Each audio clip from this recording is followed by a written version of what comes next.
remaja itu biasanya sedih, gampang marah, negative thinking, cepat tersinggung, kemudian beralih ke penggunaan narkoba dan sebagainya.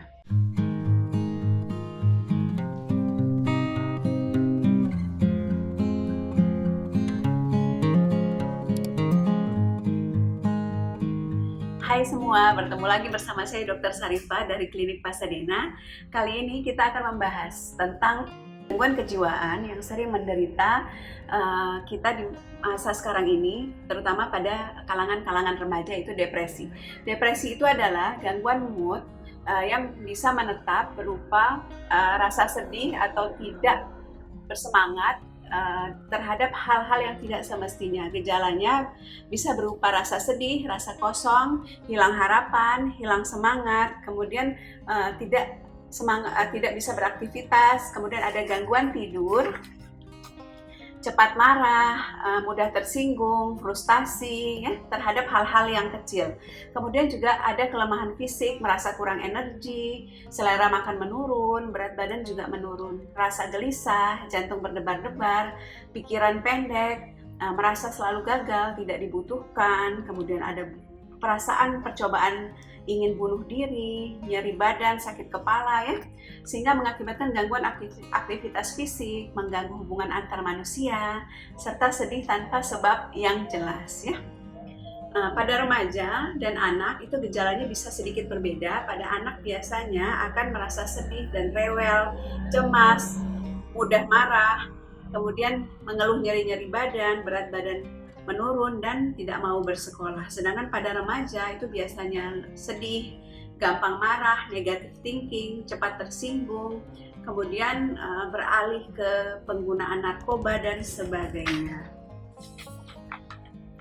Pada orang yang lebih tua biasanya gejalanya ada sedikit berbeda. Biasanya depresi pada orang tua akan mengakibatkan gangguan pada memori, nyeri badan tanpa sebab yang jelas, lemas, hilang selera makan, kehilangan selera pada hobi yang sebelumnya disukai, gangguan sosial, fobia sosial, dan sebagainya. Pemeriksaan itu biasanya diperiksa apabila ada perubahan dalam kegiatan hidup sehari-hari, pemeriksaan neurotransmitter, gangguan hormonal, dan ada riwayat keluarga. Faktor resikonya yang pertama adalah ada rasa kurang percaya diri yang tidak dilatih dari kecil, kemudian ada riwayat trauma, ada riwayat keluarga, kemudian ada pelecehan seksual sebelumnya, gangguan mental, serta pada orang-orang dengan penggunaan obat-obatan tertentu.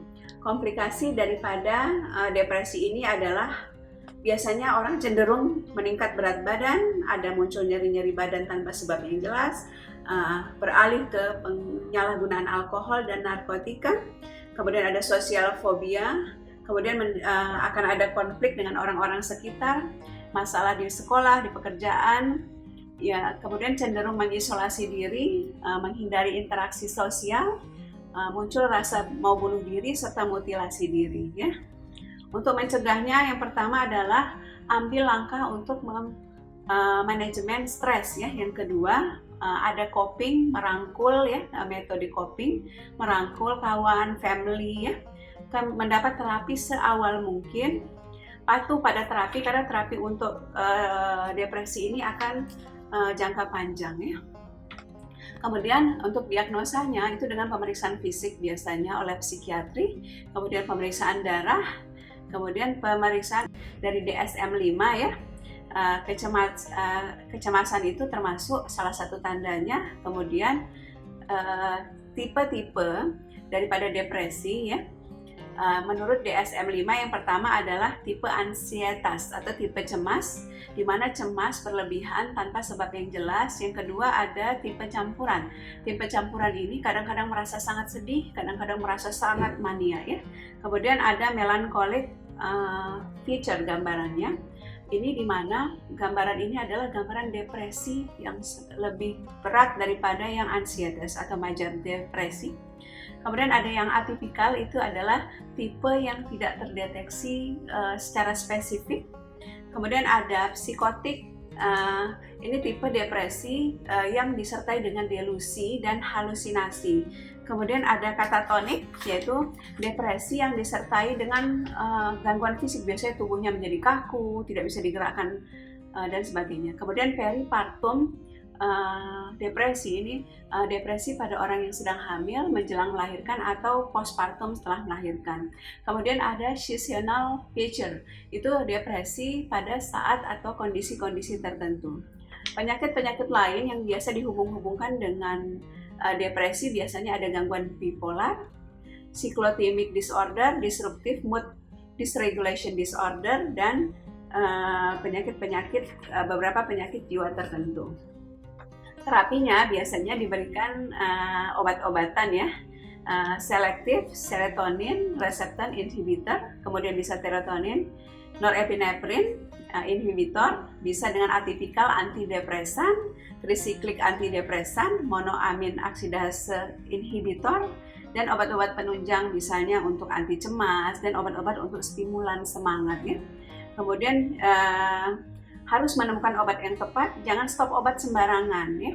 Kemudian ada psikoterapi penyesuaian diri ya, kenali di lingkungan mana yang negatif, tinjau kembali hubungan kita dengan orang-orang di sekitar kita, belajar cara pemecahan masalah, kenali hal-hal yang berhubungan dengan depresi, kontrol khawatir dan rasa cemas ya, coba realistik dalam hidup, dan manajemen stres ya. Terapi masif itu bisa dengan ECT, electroconvulsive therapy, kemudian transcranial magnetic stimulation. Untuk lifestyle, atur rencana, pelajari tentang depresi ya, pelajari tanda-tanda bahaya, cegah alkohol dan narkotika, rekreasi, hargai diri sendiri ya. Terapi penunjang yang paling penting, dekatkan diri pada agama, bisa dengan santai musik, pijatan, dan sebagainya ya. Yang penting adalah coping atau dukungan dari lingkungan. Hiduplah sesimpel mungkin, cobalah menulis unek-unek di diary ya, banyak baca informasi tentang depresi ini, bergabung di grup-grup WhatsApp atau grup-grup di blog tentang manajemen depresi ya. Jangan menyendiri, cobalah membuka hubungan sosial. Kemudian coba rileks, manajemen stres, dan jangan buat keputusan di saat Anda sedang stres. Semoga ini bisa membantu untuk kita menghadapi depresi, di mana depresi ini di masa sekarang ini sangat sering terjadi. Terutama kita harus memperhatikan apabila kita punya anak-anak remaja, perhatikan apabila ada tanda-tanda tadi, bisa diarahkan ke hal-hal yang positif, beri dukungan, dan selalu menjadi teman yang baik untuk lingkungan kita. Demikianlah yang bisa saya share kali ini tentang depresi. Jangan lupa like, komen, dan subscribe. Semoga informasi ini berguna. Sampai jumpa.